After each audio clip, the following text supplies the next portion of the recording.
Thomas Goodwin, known as the Elder, was an English Puritan theologian and preacher, and an important leader of religious independence. He served as chaplain to Oliver Cromwell, and was imposed by Parliament as President of Magdalen College, Oxford, in 1650. Christopher Hill places Goodwin in the mainstream of Puritan thought.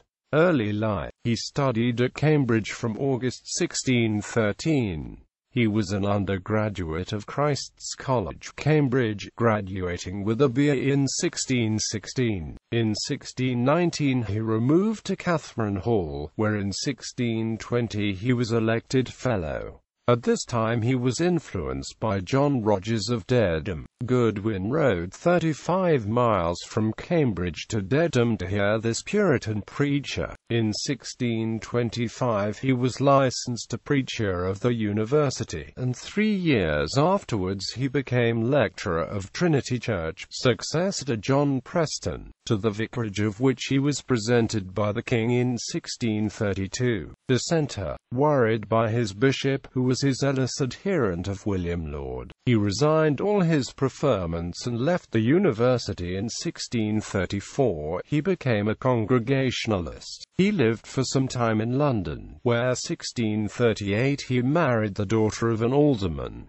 In 1639 he fled to Holland to escape persecution. For some time was pastor of a small congregation of English merchants and refugees at Arnhem. He returned shortly after the inception of the Long Parliament. He ministered for some years to the Independent congregation meeting at Paved Alley Church, Lime Street, in the parish of St Dunstan's in the east, and rapidly rose to considerable eminence as a preacher.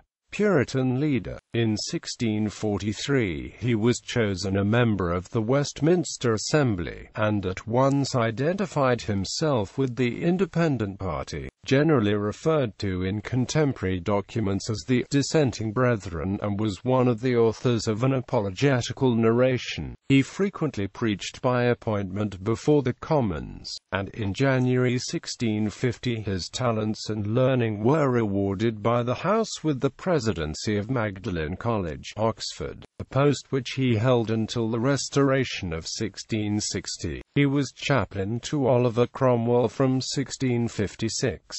He rose into high favor with the Protector, and was one of his intimate advisers, attending him on his deathbed. He was also a commissioner for the inventory of the Westminster Assembly, 1650, and for the approbation of preachers, 1653, and together with John Owen drew up an amended Westminster Confession in 1658. From 1660 until his death, he lived in London, in the parish of St Bartholomew the Great, and devoted himself exclusively to theological study and to the pastoral charge of the Fetter Lane Independent Church. By the early 1670s he was in poor health, and he eventually died on the 23rd of February 1680.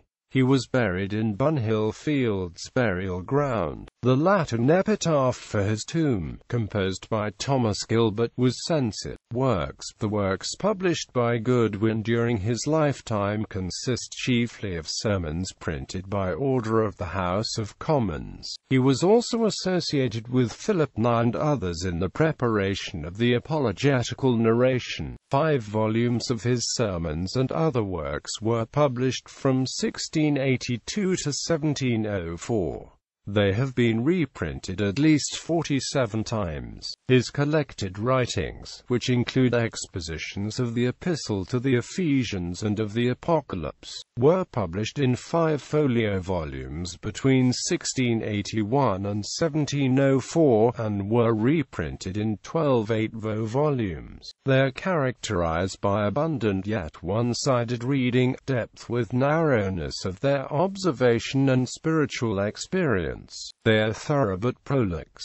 They fairly exemplify both the merits and the defects of the special school of religious thought to which they belong. Edmund Calamy the Elder's estimate of Goodwin's qualities may be quoted as both friendly and just. He was a considerable scholar and an eminent divine, and had a very happy faculty in descanting upon Scripture so as to bring forth surprising remarks, which yet generally tended to illustration. A memoir, derived from his own papers, by his son as prefix to the 5th volume of his collected works, as a patriarch and atlas of Independents.He is also noticed by Anthony Wood in the ISNI Oxonienses, an amusing sketch, from Joseph Adson's point of view, of the austere and somewhat fanatical President of Magdalen, is preserved in No. 494 of The Spectator.